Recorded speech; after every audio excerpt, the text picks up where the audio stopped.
क्या प्रधानमंत्री नरेंद्र मोदी के एक कॉल से तीसरा विश्व युद्ध रुक गया या फिर यूं कहिए कि टल गया? अमेरिकी अधिकारियों के हवाले से सीएनएन की एक रिपोर्ट में बताया गया कि 2022 में रूस ने यूक्रेन पर परमाणु हमले का बड़ा प्लान तैयार किया था, लेकिन पीएम मोदी ने एक कॉल किया और यूक्रेन सर्वनाश से कुछ इस तरह बच गया।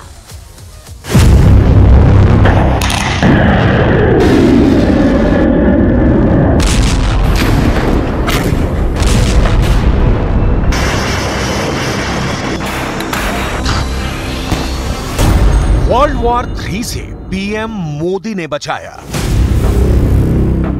और मैं आपको विश्वास दिलाता हूं कि इसके समाधान के लिए भारत और निजी रूप से मैं स्वयं हमसे जो कुछ भी हो सकता है हम अवश्य करेंगे।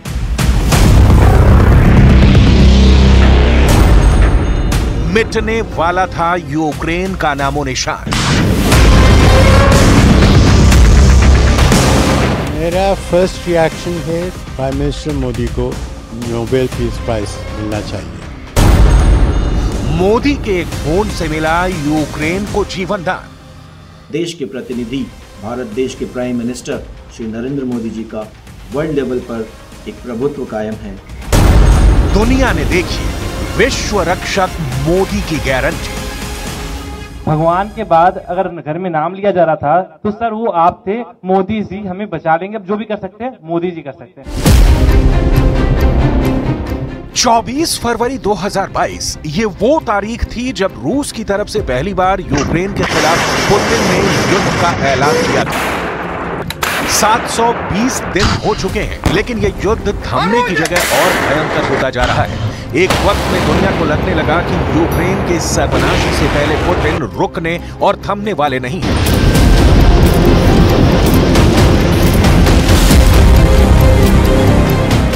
युद्ध के बीच में एक ऐसा वक्त आ चुका था जब पुतिन की ना मिसाइल काम आ रही थी, न ड्रोन और ना ही उनकी युद्ध नीति। ज़ेलेंस्की के सामने पुतिन को अपनी शिकस्त किसी कीमत पर बर्दाश्त नहीं थी। इसीलिए रूस ने फैसला कर लिया था कि वो यूक्रेन को दुनिया के नक्शे से मिटाकर ही दम लेगा।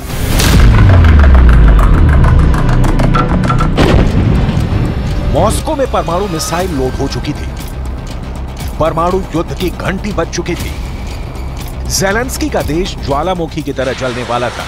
रूसी राष्ट्रपति पुतिन के दिमाग में एक टारगेट सेट हो चुका था, ज़ेलेंस्की की पराजय और कीव का खात्मा।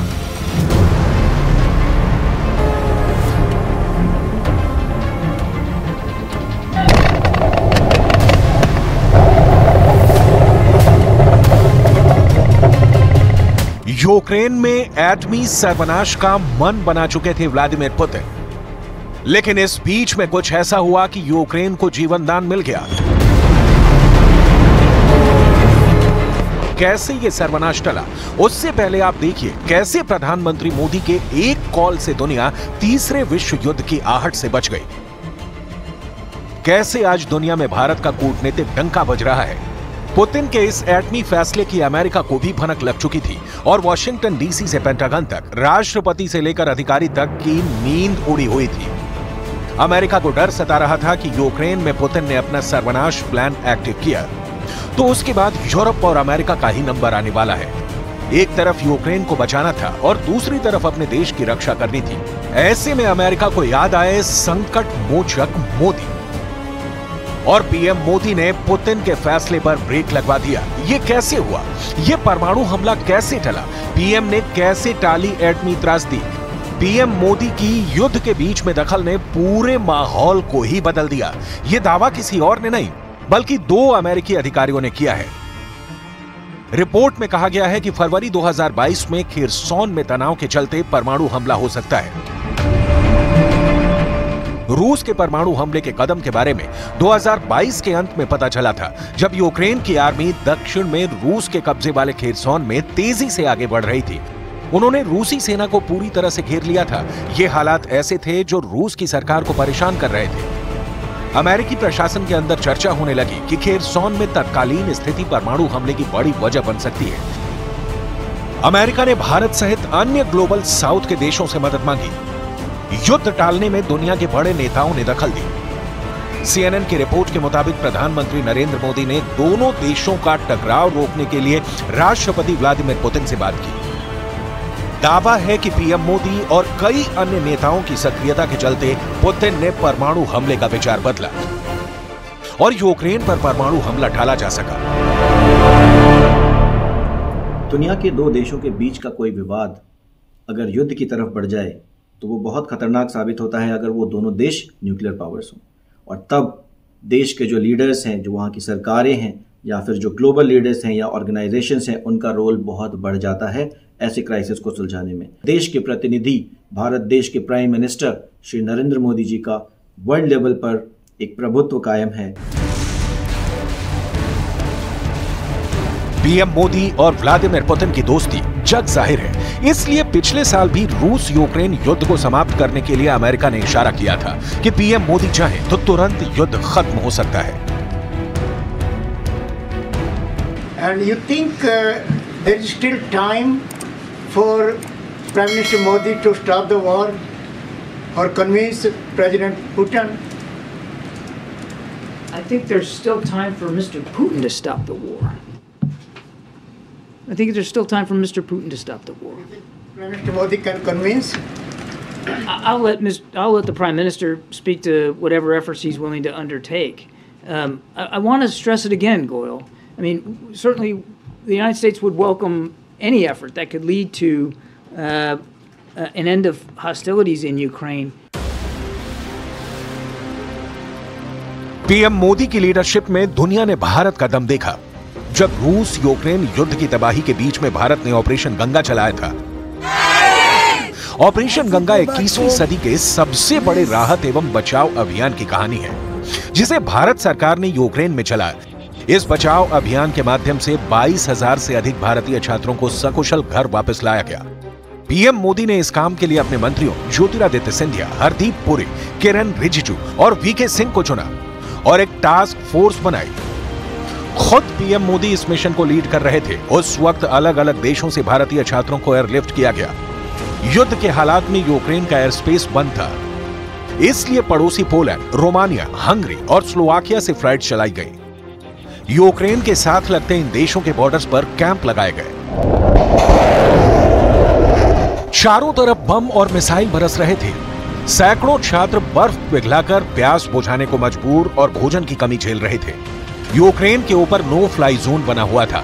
ऐसी परिस्थितियों में भारत ने जिस तरह से न केवल अपने 22,500 नागरिकों को सुरक्षित निकाला, बल्कि अनेक दूसरे देशों, जिसमें अपने पड़ोसी देशों के अलावा अमेरिका, कनाडा और ब्रिटेन जैसे विकसित देशों के नागरिकों को भी एयरलिफ्ट किया था। तब भारत में कहा जाने लगा कि पीएम नरेंद्र मोदी सिर्फ प्रधान सेवक ही नहीं, प्रधान रक्षक भी है।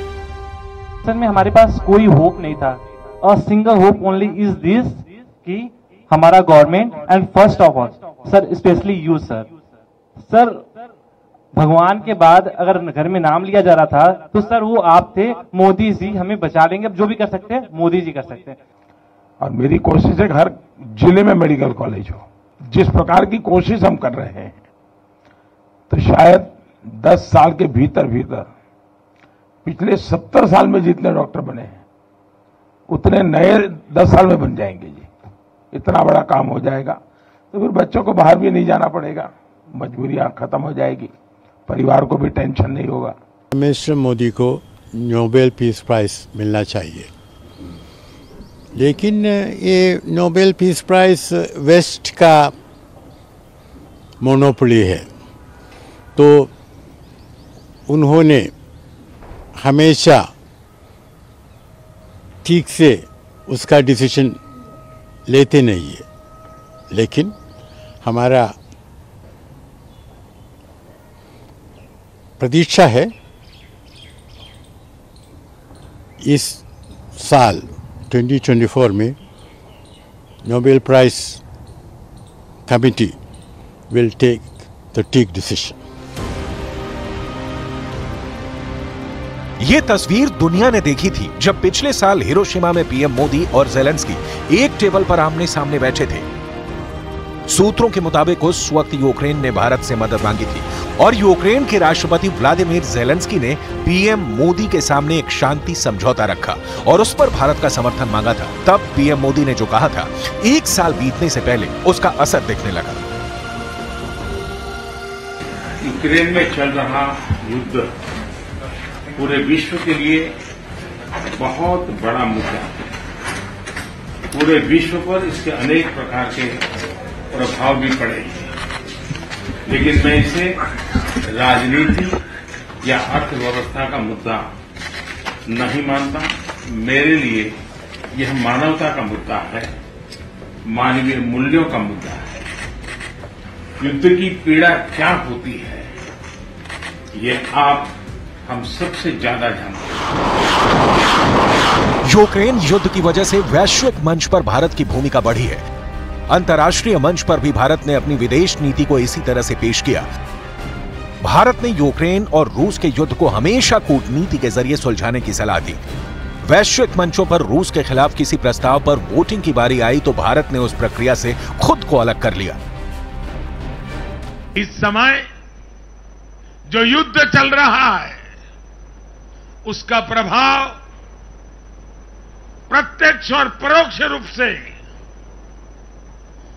दुनिया के हर देश पर पड़ रहा है। भारत शांति के पक्ष में है, बातचीत से हर समस्या को सुलझाने के पक्ष में है। लेकिन जो देश सीधे जंग लड़ रहे हैं, भारत का उनसे आर्थिक दृष्टि से, सुरक्षा की दृष्टि से, शिक्षा की दृष्टि से, राजनीतिक दृष्टि से नाता है।